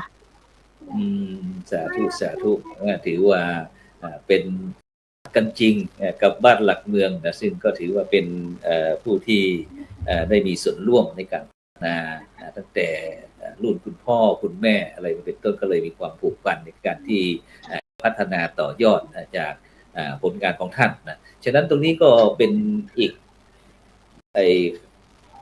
เรื่องหนึ่งเนี่ยที่ทำให้หมู่บ้านรักษาศีล 5ต้นแบบมาตกที่บ้านหลักเมืองนะฉะนั้นสมมติว่าหลังจากที่เราได้ผ่านการคัดเลือกเสร็จเรียบร้อยแล้วนะต่อจากนี้ไปก็คงจะเป็นการประกาศเกี่ยวกับคณะกรรมการเพราะว่าจะมีทุกหมู่บ้านเนี่ยเป็นชนะเลิศระดับจังหวัดนะแล้วทีนี้ก็จากจังหวัดเราก็จะเป็นภาคของคณะสงฆ์อย่างภาค4นี่ก็จะมีจังหวัดเพชรบูรณ์พิจิตรกำแพงเพชรนครสวรรค์4จังหวัดนะซึ่งก็จะเลือกมา1นะเลือกมา1แล้วก็หลังจากนั้นก็ทั้ง4ภาค16จังหวัด446เนี่ยเขาก็จะคัดเอามาเป็นชนะเลิศทั้ง4ภาคของคณะสงฆ์เนี่ยเอามาเป็น1ก็คือเป็นแชมป์แห่งประเทศไทยสมมติว่าถ้า4เทพหลักเมืองของเรา4เทพเนี่ยได้เป็นแชมป์ที่จะต้องไปแสดงผลงานที่ส่วนกลางอย่างปีที่ผ่านก็มีการต่อยอดทุนเล่าเรียนงานเล่าเรียนหลวงต่อยอดทุนเล่าเรียนหลวงที่พระบาทสมเด็จพระวชิรเกล้าเจ้าอยู่หัวที่ทางรัฐบาลไทยเราเนี่ยได้ร่วมงานอะไรต่างๆไม่ว่าจะเป็นงานอบรมประชาชนประจำตำบลทุนเล่าเรียนหลวงพระธรรมจาริกอะไรต่างๆไปรวมงานกันนะซึ่งจะต้องให้ไปแสดงเนี่ยเราถ้าสมมติเราได้ตกไปถึงจุดนั้นเนี่ยเราจะเอาไปแสดงให้เขารู้ว่าเนี่ยคือบ้านหลักเมืองนะเมืองสีเทพนะมรดกโลกนะเงี้ยให้ช่วยกันคนละนิดคนละหน่อยหมายถึงว่าเอาไปแสดงว่าไปร่วมกิจกรรมใช่ไหมคะใช่ต้องไปแสดงแล้วเพราะหน้าที่เป็นแชมป์เงี้ยเราจะไปให้เขาวันเนี้ยคือเมืองสีเทพนะเราคุยกันจินตนาการให้ฟังหน่อยจริงๆแล้วบ้านหลักเมืองเนี่ยมีความโชคดีกว่าที่อื่นๆตรงที่ว่าเรามีทุนทางวัฒนธรรมอยู่แล้วเรามีแหล่งท่องเที่ยวที่สำคัญอยู่ในพื้นที่ของเราซึ่งเป็นที่รู้จักของทุกคนใครๆก็รู้จักอุทยานประวัติศาสตร์สีเทพใครๆก็รู้จักมรดกโลกของเพชรบูรณ์แต่จริงๆแล้วกว่านั้นแล้วเนี่ยสีเทพมีดีกว่านั้นเยอะนะคะเรามีของดีหลายๆอย่างมีแม้กระทั่งบุคคลต้นแบบมีปราชญ์ชาวบ้านมีเยาวชนต้นแบบที่มาร่วมกันขับเคลื่อนในเรื่องของการพัฒนาในเรื่องของหมู่บ้านศีล 5จริงๆแล้วหลักๆเลยการที่ทุกอย่างจะดีได้ขึ้นอยู่กับคนในชุมชนคนในชุมชนมีความสามัคคีกันมีรักกันมีจิตใจที่เอื้อเฟื้อเผื่อแผ่กันมีศีลธรรมมีอะไรต่างๆเนี่ยนี่เป็นส่วนหนึ่งคือหัวใจสำคัญในการพัฒนาเรื่องของศีล 5ในชุมชนเรานะคะเพราะถ้าพี่น้องในมีความแตกแยกฉันไม่เอาด้วยแหละฉันไม่ทำหรอกอันนั้นฉันไม่เอาฉันไม่ร่วมอันเนี้ยหนูก็ไม่สามารถที่จะขับเคลื่อนในเรื่องของการทำกิจกรรมศีล 5ต่อได้นะคะซึ่งอย่างที่บอกว่าแม้กระทั่งแม่ขาวที่มาร่วมปฏิบัติธรรมในวันพระในวันธรรมสวดอะไรต่างๆเนี่ยนี่ก็เป็นกำลังหลักอีกอย่างหนึ่งในการที่จะช่วยขับเคลื่อนในเรื่องของความเข้มแข็งของคนในชุมชนได้เขามีการร่วมกันปลูกฝังมีการมาทำกิจกรรมร่วมกันนะคะมีการมารวมกลุ่มกันบางทีไม่ใช่แค่มาสวดมนต์ไหว้พระมาปฏิบัติธรรม แต่ในกลางวันเนี่ยเขามีการทำกิจกรรม มีการเอาสัมมาชีพชุมชนมาร่วมกันทำมีของดีต่างๆที่เกิดจากฝีมือคนในชุมชน อันนี้มีหลายๆอย่างหลายๆกิจกรรมถ้าเกิดเรามีโอกาสได้รับคัดเลือกแบบนั้นจริงๆนะคะเราก็มีภาคีเครือข่าย มีทีมงานมีทั้งไม่ว่าจะเป็นเยาวชนผู้สูงอายุนะคะหรือสตรีอสมอะไรต่างๆก็พร้อมที่จะไปร่วมกันนำเสนอแล้วก็ไปร่วมยินดีร่วมกันนะคะสาธุแล้วก็ทีนี้ไปที่น้องกุศลินบ้างกุศลินมีความคิดอย่างไงพี่กำนันอ้อบอกว่าจะในฐานะที่หนูเป็นลูกหลานของบ้านหลักเมืองหนูมีความคิดเห็นอย่างไรเห็นทั้งคุณแม่คุณป้าคุณพี่ของเราทั้ง3ท่านนี่แหละถ้าฐานะที่หนูเป็นคนรุ่นใหม่ถ้าหนูโตมากกว่านี้หนูจะทำแบบนี้ไหมในฐานะคนรุ่นใหม่คิดยังไงกับที่รุ่นก่อนคนรุ่นก่อนคุณพ่อคุณแม่คุณพี่เราได้ทำไว้เนี่ยหนูจะสืบสานต่อยอดยังไงลูกสำหรับหนูก็แน่นอนมันต้องอยากสืบสานต่ออยู่แล้วนะคะเพราะมันเป็นมนต์เสน่ห์ของวัฒนธรรมประเพณีของชาวบ้านที่ทำกันสืบมาเรื่อยๆนะคะมันก็เป็นเสน่ห์อีกอย่างหนึ่งที่สามารถถ่ายทอดให้คนทั้งประเทศทั้งรู้ได้อะไรอย่างเงี้ยเป็นหนูก็สืบสานต่อนะคะในทุกด้านเลยค่ะยืนยันว่าจะต้องสืบสานต่อยอดจากคุณป้าคุณแม่คุณพี่ถ้าถึงยุคหนูจะต้องให้หลักเมืองยิ่งใหญ่กว่านี้นะลูกนะเพราะว่าเรามีข้อพื้นฐานอะไรทุกสิ่งทุกอย่างพร้อมทุกอย่างที่ทำเป็นหมู่บ้านรักษาศีล 5ต้นแบบที่มีความพร้อมหมู่บ้านหนึ่งนะซึ่งก็บอกว่าขอให้โชคดีกันแล้วกันนะฉะนั้นทีนี้หลังเราได้คุยหมู่บ้านรักษาศีล 5ต้นแบบแล้วเหลือเวลาประมาณสัก6นาทีอยากจะให้ทุกท่านได้คุยของดีเมืองเพชรบูรณ์ตอนนี้เราไม่ได้คุยเฉพาะบ้านหลักเมืองแล้วนะตอนนี้เราจะให้พวกเราเชิญชวนพี่น้องประชาชนคนไทยทั้งชาวไทยต่างประเทศเนี่ยมาท่องเที่ยวในจังหวัดเพชรบูรณ์ของเราใครอยากคุยก่อนเริ่มเลยค่ะเดี๋ยวขออนุญาตจบเป็นคนเดี๋ยวคนสุดท้ายแล้วกันค่ะใช่เอาป้าเตี๋ยวหนึ่งก็อยากเชิญชวนนะคะว่าจังหวัดเพชรบูรณ์น่ะมีสิ่งสวยงามมากมายนะคะอยากเชิญชวนพี่น้องทุกที่ทุกคนเข้ามาเที่ยวในเพชรบูรณ์ดินแดนแห่งความสุขของผู้อยู่และผู้มาเยือนนะคะมีดีๆมากมายไม่ว่าจะเป็นมะขามหวานที่ขึ้นชื่อนะคะเพชรบูรณ์งานอุ้มพระดำน้ำที่ขึ้นชื่อนะคะแล้วก็รวมทั้ง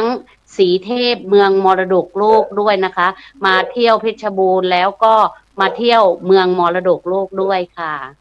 สาธุเอาไปแม่สมพรเชิญชวนหน่อยแม่สมพรเชิญชวนหน่อยถ้าเกิดว่ามาเที่ยวในเพชรบูรณ์แวะอุทยานประวัติศาสตร์สีเทพแล้วก็ไปทานข้าวที่ไก่ย่างวิเชียรนะคะแล้วก็ไปที่เพชรบูรณ์ก็คือมีมะขามหวานนะคะแล้วกุศลินค่ะก็หนูขอเชิญชวนทุกท่านนะคะมาเยี่ยมชมมาเที่ยวชมที่จังหวัดเพชรบูรณ์นะคะมีของดีมากมายมีทั้งเป็นเมืองประวัติศาสตร์เมืองมรดกโลกถึงมีของกินมากมายที่เป็นเอกลักษณ์นะคะของจังหวัดเพชรบูรณ์ไม่ว่าจะเป็นไก่ย่างวิเชียรบุรีที่ขึ้นชื่อนะคะแล้วก็ขนมจีนลมสักลมเก่านะคะที่ขึ้นชื่อก็ใครชอบอยากเที่ยวหมอกหนาๆอากาศดีๆก็เชิญภูทับเบิกเขาคอได้เลยนะคะขอบคุณค่ะไปที่กำนันอ้อก็แล้วกันไปที่กำนันของเราผู้นำชุมชนบ้านหลักเมืองเชิญชวนให้ท่องเที่ยวในเมืองเพชรบูรณ์โดยเฉพาะอย่าลืมนะที่ตราจังหวัดนะเชิญค่ะก็ในฐานะคนเพชรบูรณ์นะคะวันนี้นะคะก็ต้องขอบคุณนะคะรายการดีๆนะคะที่ให้คนสีเทพคนบ้านหลักเมืองได้มีโอกาสนะคะได้นำเสนอสิ่งดีๆของชาวบ้านหลักเมืองตำบลสีเทพอำเภอสีเทพจังหวัดเพชรบูรณ์นะคะนอกเหนือจากที่สีเทพแล้วนะคะเพชรบูรณ์ยังมีที่ท่องเที่ยว สนใจอีกหลายๆแห่งที่รอการมาเยือนของนักท่องเที่ยวอยู่นะคะท่านใดที่สนใจอยากจะมาเที่ยวเพชรบูรณ์นะคะไม่ได้มีดีแค่มรดกโลกนะคะไม่ได้มีดีแค่มะขามหวานเพชรบูรณ์นะคะเรายังมีซอฟต์พาวเวอร์หลายๆอย่างที่ท่องเที่ยวมาชื่นชมอยู่นะคะเหมือนคำขวัญของเพชรบูรณ์ที่บอกไว้ว่าดินแดนแห่งความสุขของคนอยู่และผู้มาเยือนนะคะเชื่อว่าใครที่มามีโอกาสได้มาเที่ยวเพชรบูรณ์นะคะจะต้องได้รับรอยยิ้มกลับไปทุกคนอย่างแน่นอนค่ะก็ถ้ามีโอกาสก็ขออนุญาตเชิญชวนทุกท่านนะคะด้วยความยินดีค่ะอย่าลืมผาซ่อน วัดผาซ่อนแก้วก็เป็นอีกหนึ่งที่นะคะที่อยากจะนำเสนอให้มาเที่ยวชมกันนะคะก็มีทั้งศิลปะวัฒนธรรมนะคะแล้วก็ในเรื่องของแหล่งท่องเที่ยวต่างๆที่ได้นำเสนอไปนะคะถ้ามีโอกาสก็เชิญชวนค่ะคืนนี้ก็ต้องขอบคุณอนุโมทนานางสาวกัญจนัทภาฤทธิ์กำนันตำบลสีเทพอำเภอสีเทพจังหวัดเพชรบูรณ์นะผู้ใหญ่แต๋วรุ่นวงผู้ใหญ่บ้านหมู่6คุณแม่สมพรบุตรวงศ์ประธานอสม.หมู่ที่13คุณโยมคุณสลินและคุณสงฆ์ที่ลูกหลานของบ้านหลักเมืองแล้วก็เป็นเจ้าหน้าที่จากอุทยานประวัติศาสตร์สีเทพที่ได้ร่วมด้วยช่วยกันโดยเฉพาะในนามของหมู่บ้านรักษาศีล5ต้นแบบซึ่งก็เป็นหมู่บ้านที่เป็นความภาคภูมิใจของพี่น้องจังหวัดเพชรบูรณ์ฉะนั้นก็ในค่ำคืนนี้ก็ได้มาร่วมถ่ายทอดวิถีชีวิตประเพณีจารีตประเพณีวัฒนธรรมของบ้านหลักเมืองของเราให้กับบรรดาท่านผู้ฟังท่านผู้ชมท่านใดที่มีความสนใจอยากจะไปร่วมท่องเที่ยวเชิงอนุรักษ์ก็สามารถที่ติดต่อที่หรือว่านางสาวกัญจนัทภาฤทธิ์กำนันตำบลสีเทพหรือว่าที่แม่แต๋วหรือแม่สมพรแล้วก็น้องกุศลินได้ฉะนั้นก็ในค่ำคืนนี้ก็เวลาหมดเวลาจำเป็นที่จะต้องนำรายการสังฆพัฒนาเพื่อประชาชนจากบรรดาท่านผู้ฟังไปก่อนรับฝันดีมีเงินใช้ไร้โลคาพยาธิไม่เจ็บไม่จนโดยทุกคนสำหรับในค่ำคืนนี้เขากล่าวคำว่าสาธุ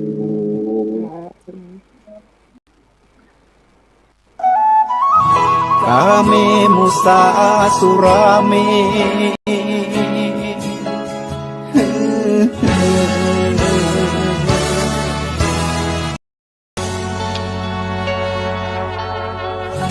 ศีล